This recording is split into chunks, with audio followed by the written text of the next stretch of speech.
tuning in. What About the Ladies podcast? I am your host, Amy, and we have rebranded.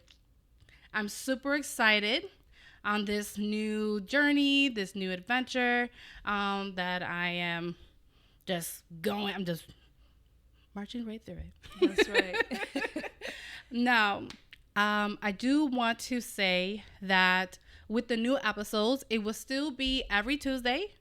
And remember to subscribe if you want to watch on YouTube, or if you want to listen on the podcast, then you can subscribe or follow on Spotify and Audible. And I promise I will put it on Apple for those who are asking, and Google. Okay, I am working on it. But it'll definitely be on there. And for today, I'm excited. Okay, today for our first new episode for the rebrand, I have a guest, and her name is Valerie Pullen. She is a licensed clinical social worker in the state of Florida. She is a therapist in infant mental health, maternal mental health, and restoring the parent and child relationship. That's I right. love it. Now, Valerie is also a poet. You know me about poems, okay? I'm getting back into my writing. Girls, you're going to know. You're going to see it. I'm telling you. Now, she is a lover of words. I love the way she speaks. I love it. And on top of everything, she is my cousin. That's right, cuz. That's right. I am her cousin. Real cousin at that. Blood. Valerie, thank you so much for accepting my invite. How do you feel? Is this your first podcast? It is my first podcast, and I'm going to be real. Which camera do I look at? Do I say that on the podcast? Yeah, here we go. Yeah, okay. This is your personal one. That one. Okay, because, with conversation, I like looking at the person. Yes, so yeah. I just want to make sure, since this is my first podcast, everyone, I want to make sure that I'm looking at you and that it looks natural. But either way, yeah. I feel great. See? I feel great. As I was telling you earlier, I had to do a big chop on my hair because it looks great. Thank you. Yeah. Thank you. It's an adjustment. No disrespect to the Dominicans out there, but they jacked up my hair. They straightened it too much, so much that not even one curl was coming out. So I just want to say, ladies, take care of your natural hair. Oh my gosh, it's so important.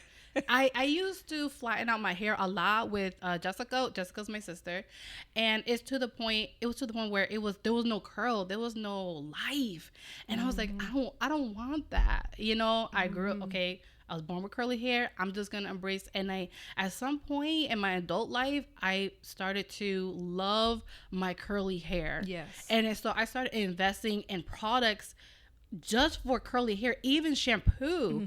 And literally, like, this past year, my hair looks so much full.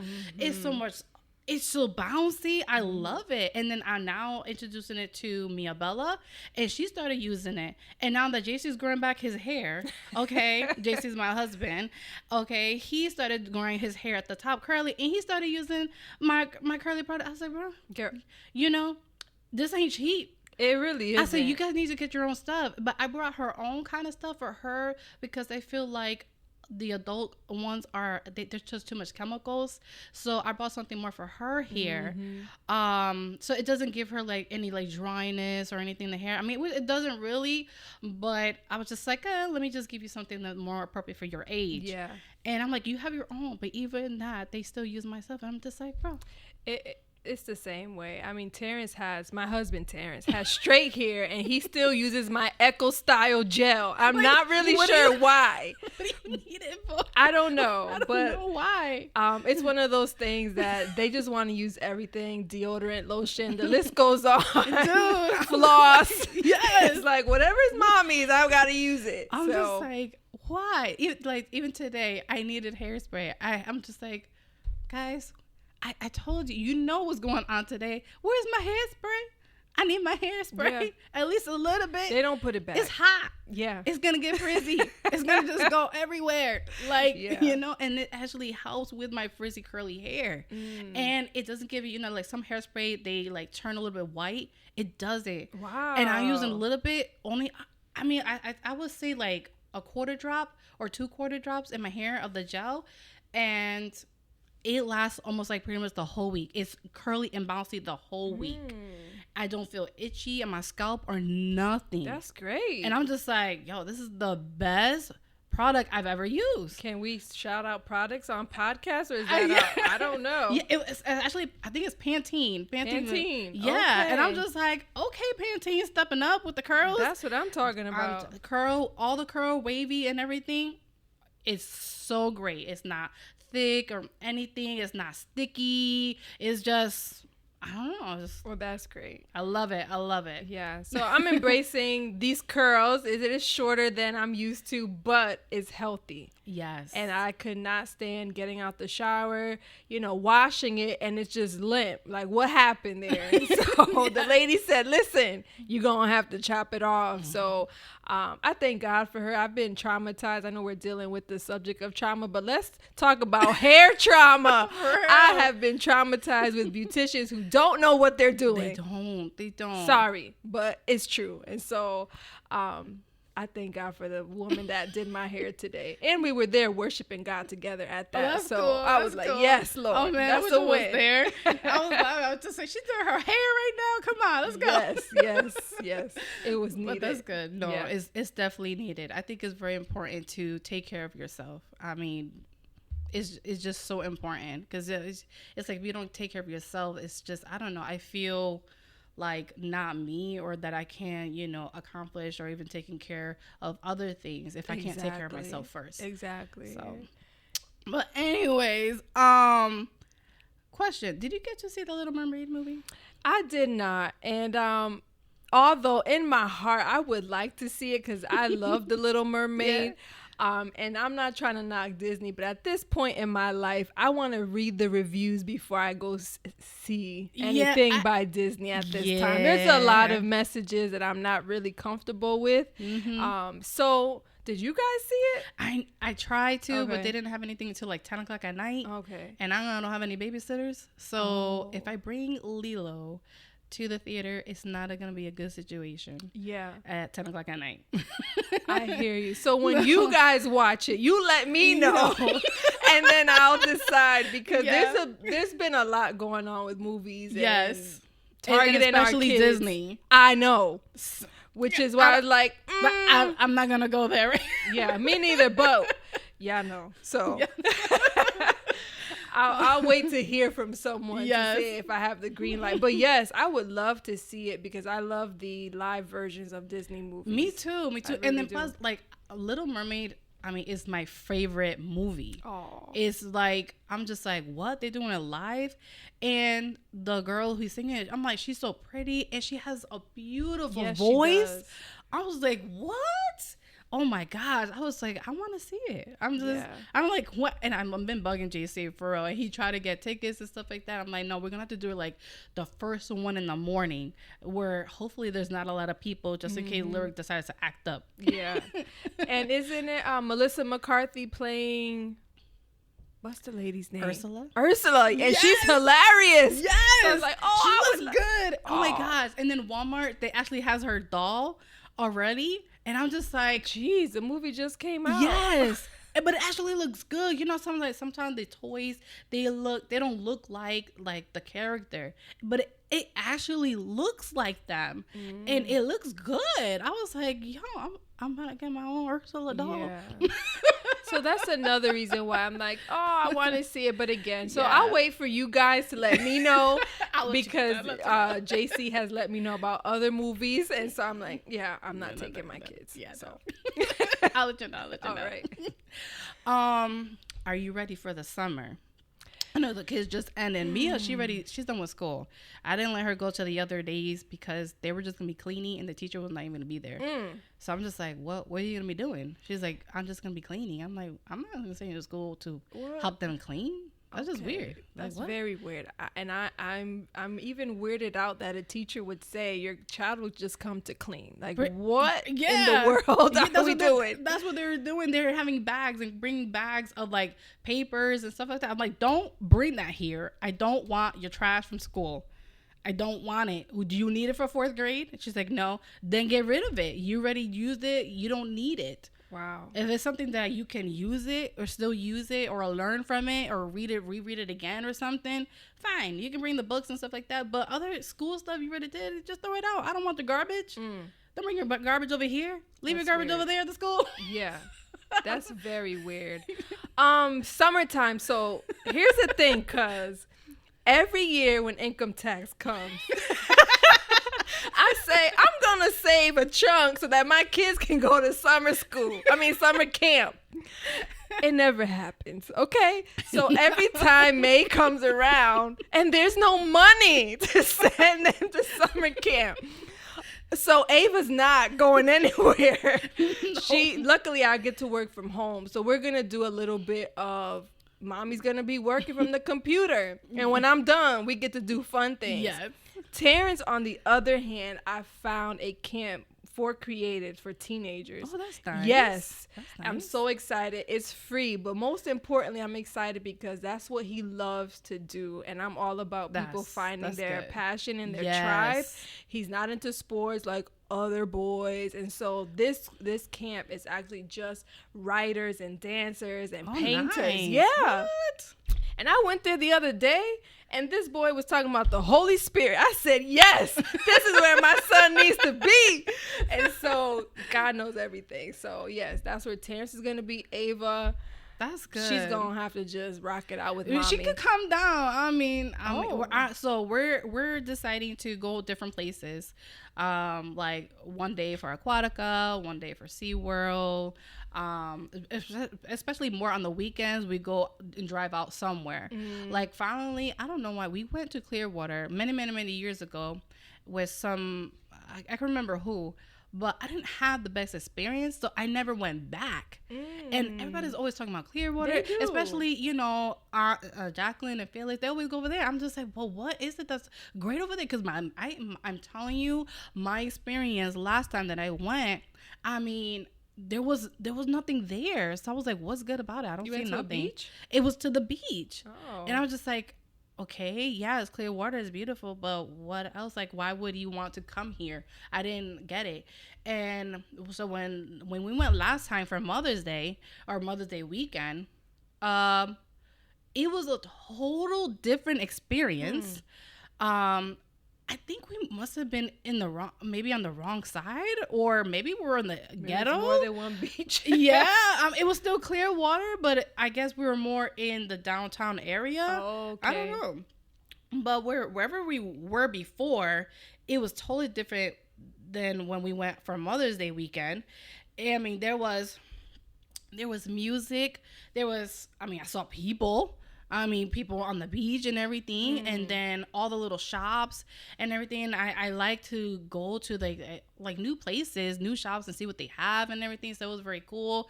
Then they were playing gospel music like on the corner. I was just like, what? I'm like, who's singing right now? Like, wow. Yeah, it was like a complete performance over there, and I was just like, this is totally different. And now that we have went and we love it, we're gonna go back. And they have this whole, like, JC's into fishing and everything. It just helped to relax and unwind and stuff. And they have a pier right off of the beach.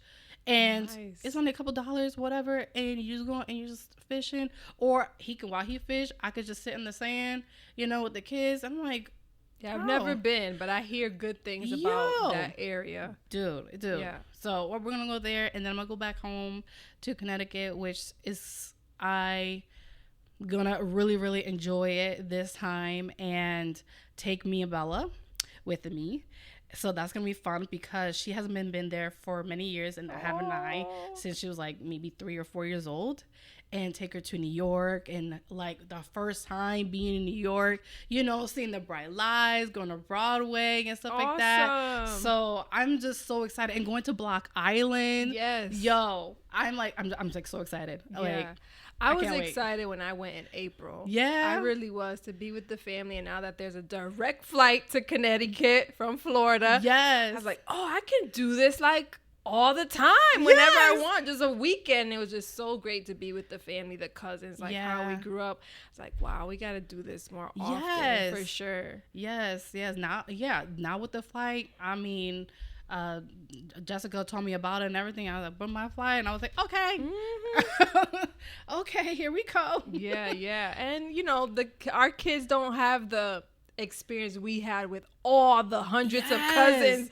They're like, they don't know what that is. That was the best part of our childhood to me. I was like growing up with you guys and singing and playing church, and our cousin Dave being the preacher and passing tithe, and us worshiping. Like, they don't have that. They don't. And I feel bad. I was telling someone from JC's family, one of his uncles, I was like, man, I actually miss the missionettes. It was a place where I went with my sour face, because I was always like all the time, but I still enjoyed it. And there was other girls that was going through my experience, and like we just clicked, we bonded and everything, and we just had a lot of fun, you know, doing cheerleading, going to camps, and doing all these like just adventures, you know, all together.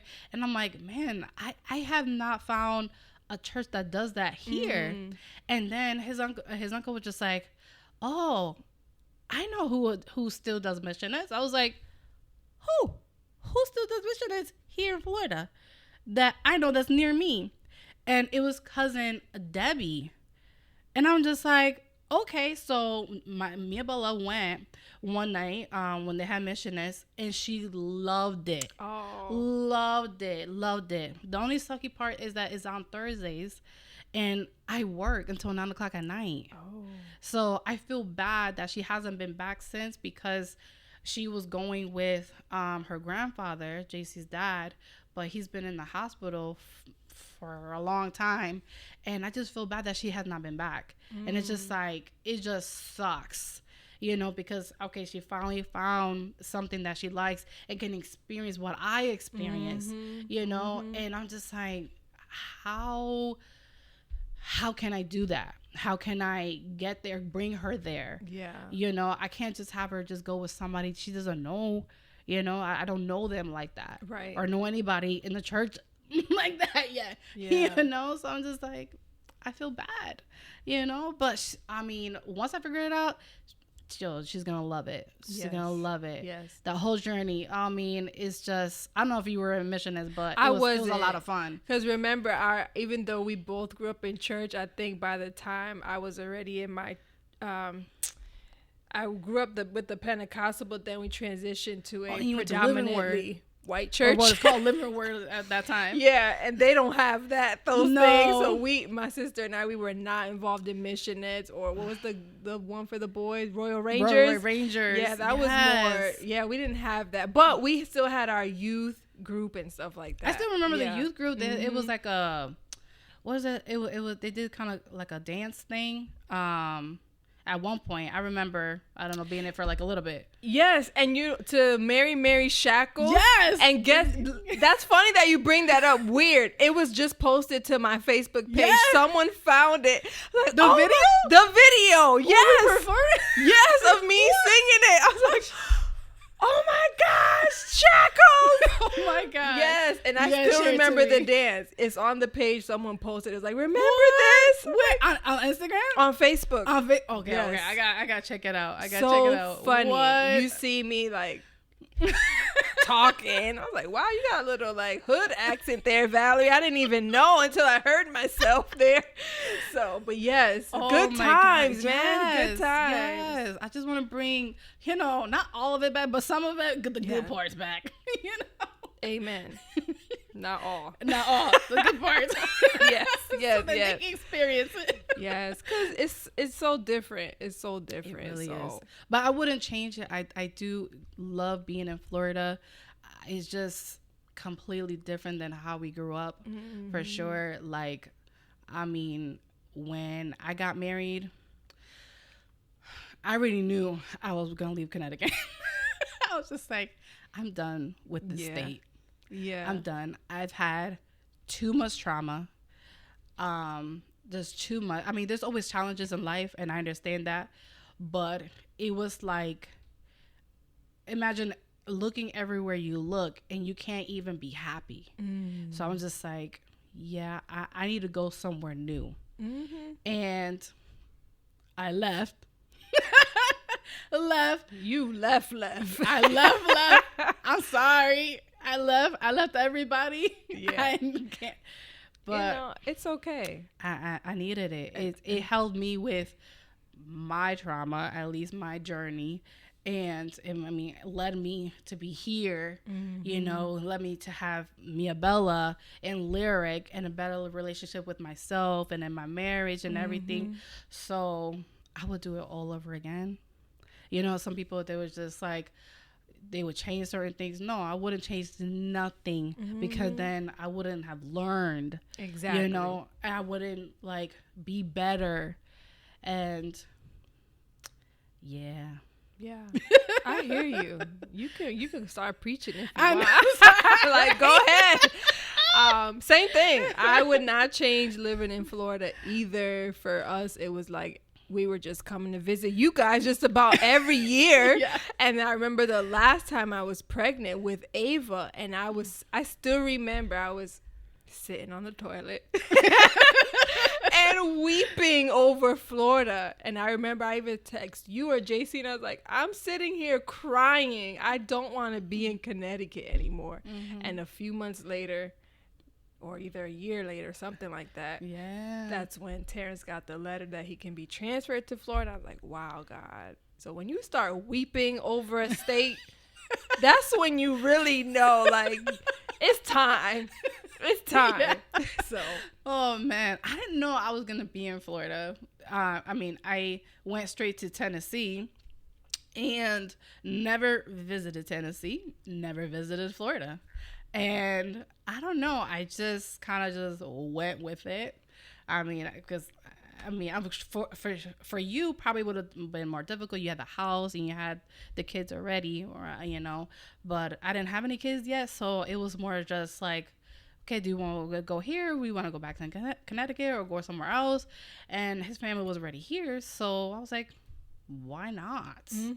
I mean, it got to be better than what we're doing now. Yeah, for you sure. know. So because we thought Tennessee was it, because it was with people go there for the music industry and everything, and that's where we were, or at least the route that we were going, and I guess God had other plans. He always does. Because things started to fall apart like that, and I'm just like, what happened? This was the plan. Plan A was to go to Tennessee, get a job. JC had a job. It was just me to get a good job. I was like, okay. Then JC, the job just fell off. And after that, everything else started to crumble. And I'm just like, what did I do wrong here? Like, I didn't just move to an estate with no foundation. I tried to make sure you left with a job, with some funds, and then now you're like broke to the point it's like, God, are you gonna send somebody like to help, or what are we gonna do here? It was a very, very bad situation. And, I didn't want to go, at first I didn't want to go back to Connecticut over pride, because there's some people that did not think that we would make it. And I did not want to be, having to say, oh, you're right.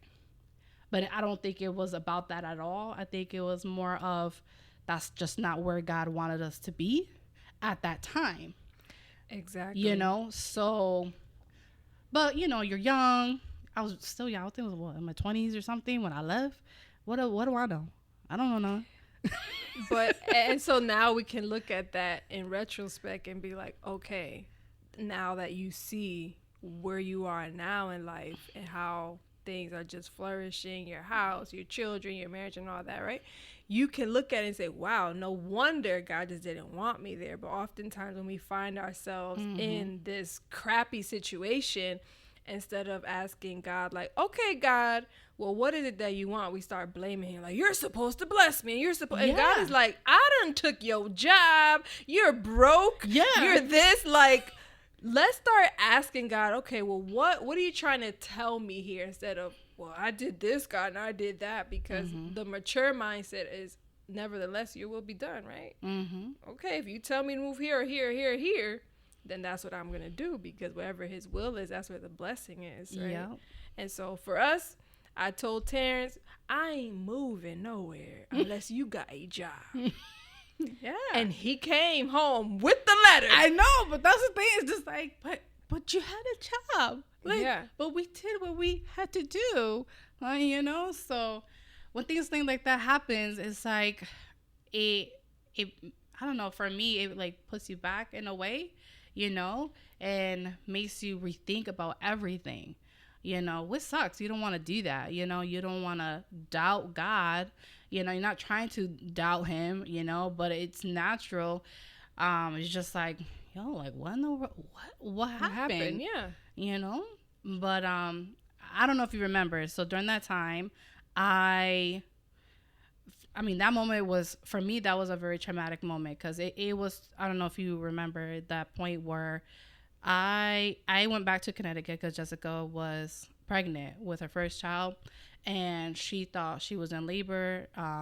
She was having a very difficult pregnancy. So I went, but literally I went to escape, well, the situation from Tennessee. And I left the job for even about a month. I said I was going to come back in a couple of weeks, or I was supposed to be only gone for about a week or so. Literally, my job called me, are you coming back? And it was like over a month. Wow. And JC thought that I was not going to come back. And you have provided me some scriptures. My mom provided me some scriptures and some stuff. And it was that moment where I was just like, okay, this is pretty much our first major challenge in our marriage, trial in our marriage. And I'm like, and I'm already trying to find the exit, you know? And I was just like, my mom got married 3 times. 3 times. Okay. I look about our family, our history and everything. And it's just like, okay, am I going down a rabbit hole or is this going to work? You know, like, I don't want to fight for something that is just not going to work, you know? And, yeah, we got married because we love each other, you know, there was just so much love there. So I'm like, okay, there's love there. There was always God there. So I'm just like, okay, so I went back. And that moment, it was crazy. And that helped me a lot in my mental state, helped me with so much, the trauma between Connecticut to Tennessee to here, you know, from my mom's marriages, from our family history, to then the history I was now growing with JC. And it was just like, okay, I'm going to have to go through this with my spouse and just follow what God is, you know, trying to push us through, you know, through these lessons. Because obviously with every lesson, there's some purpose, whether we understand it or not. And I'm realizing, you know, as I go through them, you know, that there's a purpose, and you just got to keep on moving, and you will then see what God is laying ahead for you, you know. So it took all of that, and that was a lot of years, a lot of years. And as you're talking, I can't help but to think of all the women in our family. We come from a cloth of strong women that do not give up on their marriages. They don't. I think of grandma who God, I don't even know how many years she was married, but I know maybe 60 plus years, until the end of grandpa's last breath, still cooking for him. Yes. Feeding this man. And they've been through some crap. Some horrific stuff. And I think of my mom and all the women, Aunt Fanny, your mom, like, the women that we're under, is like, we just don't give up easily. No. We don't. Nope. We come from, we're gonna really push this thing until it's over. Yes. So as you were talking, I just thought of that as well. Like, dude, it's okay. So you mentioned in the beginning, you don't know what this the mission of this podcast. So I'm gonna share it to you guys. Okay. For some of you guys may not know, or maybe didn't really pay attention on the other episodes. So if you didn't know, my mission for this podcast is to share our story. I know men have their own story, but I feel like women, you know, we go through a lot of things in light where people can see us, and we go through our own experiences where nobody can see us. We're in the bathroom, you know, by ourselves. There's a lot of stuff in here that people just don't understand. And I want to share that. Yeah. You know, share that. And my hope is that from sharing our experiences, our women experience, that it will help other women that are currently going through those situations, and in hopes that they will understand, and maybe steps that we took, they will find that hope, that light, that they will get through it. They gotta push it. They gotta push through. There's no escape. Don't escape it. There's a lesson for everything. Yeah. You know, so don't escape it. Just keep on going. That's right. So that is what my mission is. And I thought no better way than to begin this new journey by having you on and sharing my family stories. Yeah. And then it's crazy because you do trauma, and I'm just like, I don't know anybody else in our family who does that, who specialize that at all. I don't think anyone does. I think I'm the crazy one. that said, I like pain. I'm gonna make a career out of it. I'm just like, I don't know anybody who does that. I mean, I went for psychology, and I remember through my internship, and it was crazy because at that time I was focusing on children, and I went to this thing where my mom used to work. I'm not gonna say the name, but there, at first I thought I was just play with the kids, you know, like doing arts and craft and things like that. But then little did I know, because I was only 16, 17, they were the patients. I thought it was the adults that was the patients. It was the children. And in my mind, I'm just like, what's wrong with the kids, you know? And these kids, there were some that were seeing things, some that were dealt with abuse. It's just, they would come out and tell me certain things that I wasn't ready for at that age. And when my internship came about, I was just like, yeah, I don't think this is for me. And the guy was like, what do you mean? And I'm just like, he's like, you're almost there. I think I had almost a semester left. And I was just like, I know. Like, I can't do this. Yeah. Like, I don't think I can be that person that they're looking for, because they were willing to even hire me after the internship. Wow. And I was like, I'm not the person that you're looking for. I'm like, no. I'm like, thank you, but no thank you. Yeah. And then it was like, I didn't know what to do with my career at that time, but I just knew I was not doing that. No. Yeah, it's one of those things. A lot of people ask me the question, like, how do you sleep at night? Fine. You know, I think it's one of those things that this is just the way God wired me. Yeah. And so when you're functioning out of what you're wired to do, it doesn't feel like work. It doesn't feel like a burden. And honestly, when it comes to therapy, not to toot my own horn, but I know I'm doing everything I can for people to heal. Not every therapist is. So please interview your therapist.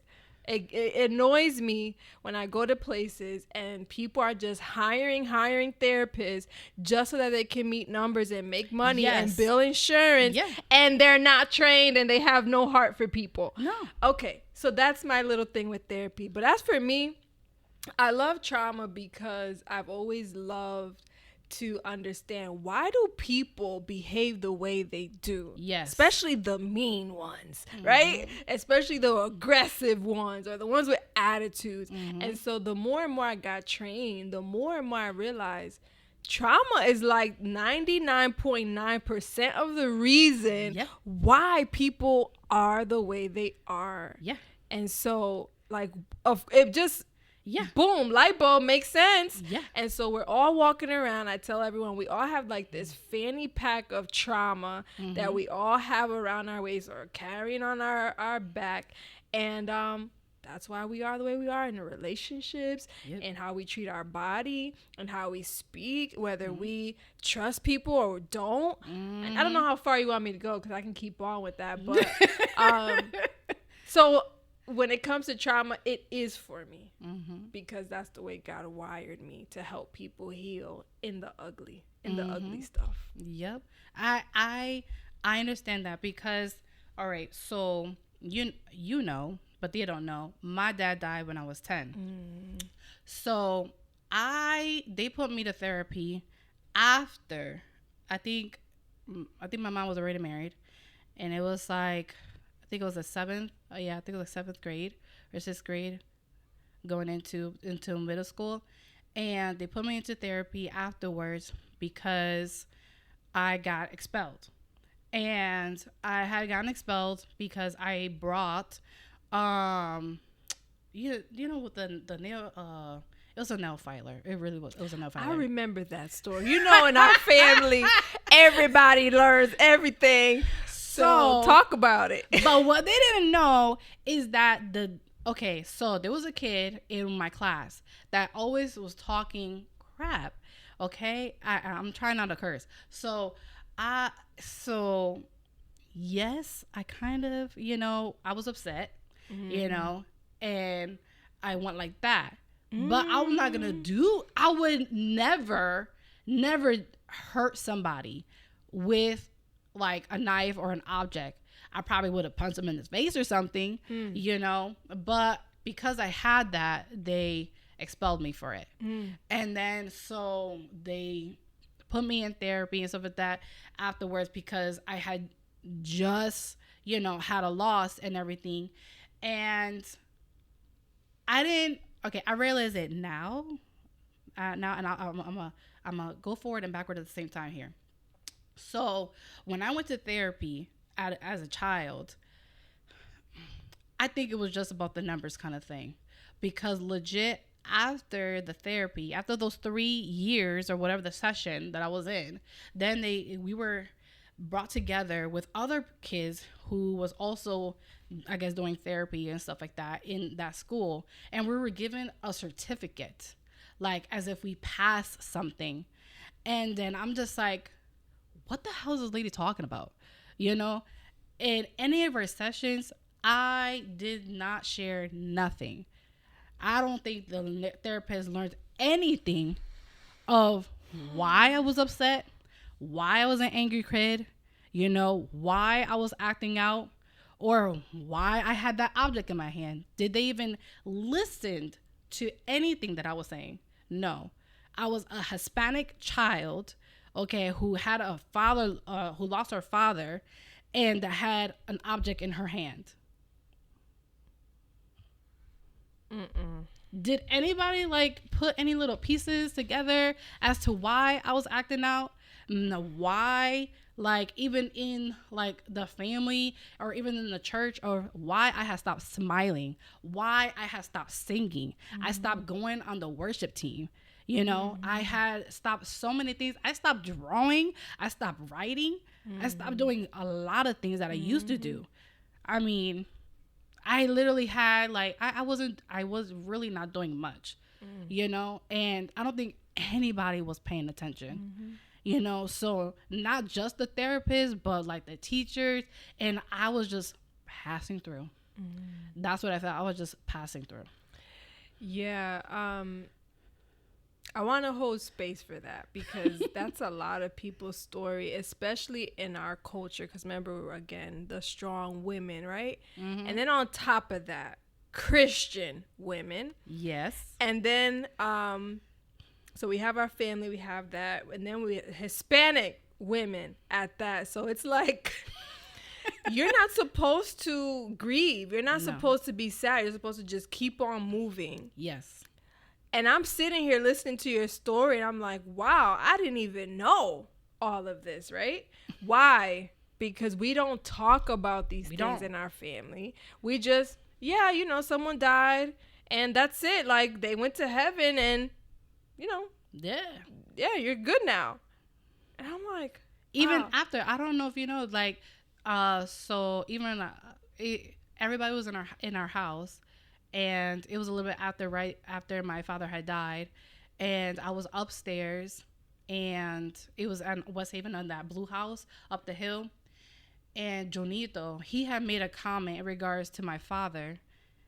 And I felt like, I don't know, like I was just not me. I was so angry that we were legit like, going like this to each other, you know, we were like neck to neck. And I remember David came and was like, how to break us up, you know, but even at that point, it's just like, bro, you don't even realizing what you're doing and what you're saying. You still have your parents at that time. Still, Olga was still around, you know. I was just like, you don't know me, you don't know my father because you didn't live in my house, you know. And then even certain members, they would say certain things about my dad. I'm like, yeah, it's like, if I don't know why people would just like input their like thoughts or, you know, whatever they want to say about certain people and stuff like that. It's like, bro, were you there? Were you living in my house? No. Are you me? No. So... yeah, it really is sad. I'm like, wow. I don't even know how old were you when your dad passed? I was 10. Only 10. And I'm how much older am I than you? 3 years? I don't know. What's the math here? Well, so, I stopped counting when I was 30. Okay, I'm still 21. So that makes you somewhere in your teens. We'll leave it at that. So I say all that to say, man, we were all kids handling our own stuff. A lot of stuff. And it just sucked because I know looking back now, everybody was going through their own situations in their own house. So the adults were going through their own stuff as well. And I was just, well, no wonder nobody paid attention to what the hell was going on with me. And even if they did see you, based on what I see in our family, is that I think it's getting better, but I think at that time, look at how our aunts and uncles were raised by grandpa, rest in peace. But, you know, there was a lot of trauma there. And so now it gets passed on from generation to generation. We always have food. We always celebrate it, right? But that emotional piece of like, I'm suffering, I'm sad. I don't think anybody was getting that. No. If I were to ask all the cousins, I don't think so. Like, we have food, we had good times, but I'm just like, who really had, hey, mom, dad, I'm sad today? Yeah. What would they say? I don't know. Right. I thought it was just me, and I'm just like, no. There was definitely a disconnection there. You know, even with my mom, she's a pastor and everything, but still there was certain stuff like that it was just like, it was not spoken. I mean, even with her, she had 2 husbands that passed, you know, with everything that went on through her first husband to her second husband. I'm like, dude, like, does nobody gonna talk about that? You know, I never gone back to even to see his stone. I never went back. Now, you know, people now, like, they're doing little birthday celebrations and stuff like that. I've never done that. Never done that. Never gone back, never said happy birthday, whatever. After that, he was gone into the ground. That was it. That was it. And that was it. But you know what I learned? That when my mother-in-law, who passed away, she's very close to Mia Bella. That was triggered. Because, whoo! Yeah, let it out, girl.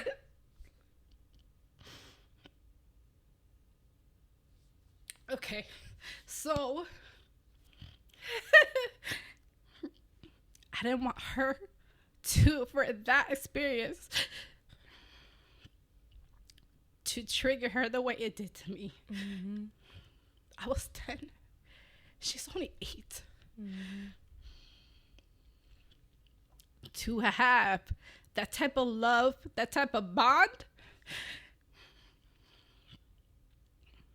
there's no way of how to, like, just escape grieving. It's more of how to live your life, you know, without falling apart, really. And I saw in her me, and the way she was behaving in school. It's the same way I was behaving in school. Wow. I mean, to the point where she even acted out on a child who was doing nothing to her. It just annoyed her. But the same way, like, another boy had annoyed me. Wow. Talk about repeat. How do you break that? And I know that JC was going through his tough time and everything, and I told him, like, look, she might need therapy, but she doesn't need the type of therapy I had. She needs someone that she needs to connect to, that she can trust, which I think is so important, you know, to have that person that you can trust and you know, go into and talk about, because her grandmother, I mean, it was her best friend. That's the person she spoke to about everything. Anything that she didn't want to speak to me about or daddy about, she spoke to grandma about. Wow. So what do you do to a child who had that such bond, you know, and it's no longer there? Yeah. I think the worst thing, and then tying it into what you went through, the worst thing is to act like just because someone passed, they never existed. And I think what I'm hearing is, like, our family perhaps didn't have the tools to talk about tough things. And so in order to, like, okay, we got to get better, we got to be strong, let me not talk about this, to try to protect us, right? Yeah. And they did the best they could or whatever. But at the same time, in that, what does that get? What message did you get? Like, my father maybe didn't matter, or how do I forget about him? Like, I lived with him for 10 years. Exactly. And I don't know the kind of relationship you have with your dad, the quality of that relationship, but either way, I know that he was in your home. So as far as Mia Bella goes, I would say, man, like, thinking about you, what did you need when your father passed, and how do you then give that to her? It's like, we're still gonna talk about grandma. We're not gonna dance around this topic like she didn't exist. She played an important role in your life. So that's the worst thing. And actually, avoidance, right? If you were to go into what causes trauma, one of the biggest things is avoidance. And people use avoidance like, I'm not going to go to that place. I'm not going to talk about that. I'm going to take away the smells that remind me, the pictures and all that. Yes. But in the long run, what that does is it worsens trauma symptoms. So we cannot avoid at all. No, I've learned that the hard way. And I had to share that, with JC and Mia Bella, because we had to clean up their stuff and everything. And I'm like, stop trying to just get rid of everything. You have to keep certain things that mean something to you, that reminds you of her, and that's when I realized they're trying to avoid. And it's like, that's not good. It's not good at all. That's not healthy. That's not healthy. Now we were literally laughing earlier today in regards to something she would say. But I mean, it is still, I don't want to say it took months, but it's time. It's been taking time to do that. Whereas before there was like getting rid of things. And I'm like, no, don't get rid of that. Trust me, you're going to want that. You're going to want to remember that later on, and I'm glad. I don't want to say that I'm glad I went through that experience, but I feel like God, like we go through certain things in our lives, and I'm understanding as I'm getting older that it all has its purpose, Unfortunately, I had to get through that. Why? For this. And you read my mind. I was going to say, isn't it interesting that God has used your pain to now help your daughter and your husband? Like, that's the God we serve. He's like, that thing right there that caused you pain, now I'm going to turn it for good. Yes. Had you not gone through loss and grieving, how could you really support? You may have been in the same mindset. Yeah, let's get rid of everything. Let's not talk about grandma. Let's talk about... But like, we can't do that. We have to keep them alive in a sense by remembering her. Yes.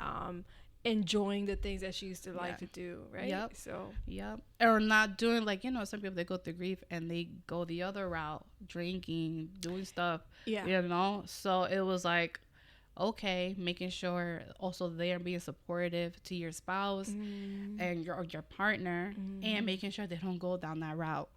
It's very dangerous, very dangerous. Yeah. And it's crazy, but when that situation occurred, and I'm just like, God has a funny way of doing things. I'm telling you. And even this moment, I'm just like, bro, man. I was just like, God has something in store for our family. It's like I feel it in my bones, like with this whole thing. I'm just like, yep, I'm gonna start with my family. We need to share our story. There's a lot of stories to be told, and I think it's about time. I really do. I think it will definitely help a lot of other families, a lot of other women, and to break those generation curses. Girl, that's on my list here when we get to trauma and stuff. So we're with this. I'm glad we're here on that one. So, all right. I shared a lot of my story. I want you to share your story.